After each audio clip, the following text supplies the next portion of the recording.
Siapakah pemuda gagah dan kakek berjenggot itu? Ya, ternyata mereka adalah orang yang sama. Beliaulah Kiai Haji Agus Salim, sang guru bangsa legendaris itu. Ketika kita membaca biografi beliau, tentu kita akan tertegun betapa pahlawan nasional yang satu ini punya begitu banyak kebaikan. Beliau seorang pejuang, pemimpin media, ulama, menteri, ketua partai, filsuf, pembaharu, diplomat, guru bangsa, dan lain-lain. Kecerdasannya tentu tak perlu dipertanyakan lagi. Beliau lulusan terbaik HBS, mengalahkan keturunan Belanda, Eropa, dan Asia Timur. Kiai Haji Agus Salim adalah seorang poligon, orang yang menguasai belasan bahasa Belanda, Arab, Inggris, Jepang, Prancis, Jerman, Mandarin, Latin, dan Turki. Ia juga menguasai beberapa bahasa daerah seperti bahasa Melayu, Minang, Jawa, dan Sunda. Semua kepiawaiannya itu berguna saat beliau memimpin delegasi Indonesia dalam berbagai perundingan dan misi diplomasi.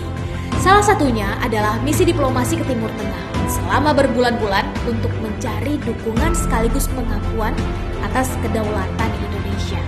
Dan itu berhasil. Berkat kepandaiannya dalam berdiplomasi, maka Indonesia mendapatkan pengakuan secara de jure resmi sebagai negara berdaulat oleh Mesir, Lebanon, Suriah, Arab Saudi, dan Irak. Ya, itulah jasa Kiai Haji Agus Salim, guru besar bangsa yang dalam perjalanannya selalu mumpuni mengambil peran penting, seperti ketika perjanjian Linggarjati, Renville, sidang ILO di Jenewa, juga sidang Dewan Keamanan PBB. Kunjungan-kunjungannya ke berbagai negara sebagai tamu undangan, seperti ketika ke Belanda dan Inggris, juga ketika menjadi dosen tamu di Amerika, menyisakan banyak kesan kekaguman kepadanya. Dalam buku 100 tahun Haji Agus Salim setebal 484 halaman, kita juga bisa menemukan banyak pujian tulus dari mereka yang mengenalnya. Bung Karno berkata, "Saya pernah meneguk air yang diberikan oleh Haji Agus Salim sambil ngesot di bawah kakinya." Kiai Haji Agus Salim ini adalah seorang guru saya, terutama sekali tentang sosialisme dan politik internasional.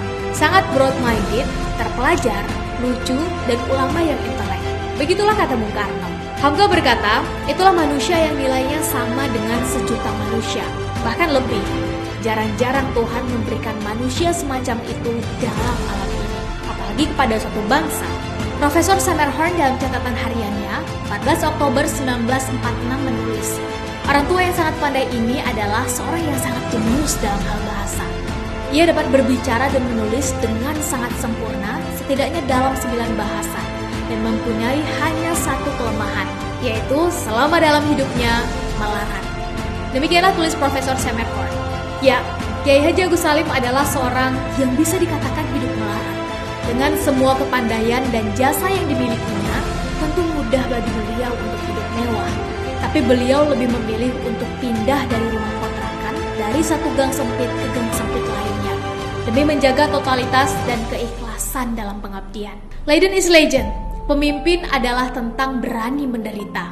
Bukan tentang berapa rupiah yang kau dapat dari negara, tapi apa yang kau berikan untuk negara.